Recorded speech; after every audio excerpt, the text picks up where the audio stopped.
রাজনীতিতে একটা কথা আছে, ব্যক্তির ভিত্তি সুদৃঢ় না হলে যেমন সফল নেতৃত্ব তৈরি হয় না, তেমনি সংগঠনও মজবুত হয় না। জি না, মাফ করবেন, সংগঠন আদর্শকে কেন্দ্র করে মজবুত হয়।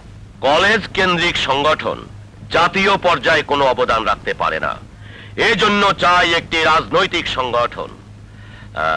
তুমি কোন পার্টিকে সমর্থন করো? আমি দলীয় প্রভাব মুক্ত। অথচ একটি দলই তোমাকে জাতীয় পর্যায়ে রাজনীতির সুযোগ করে দিতে পারে।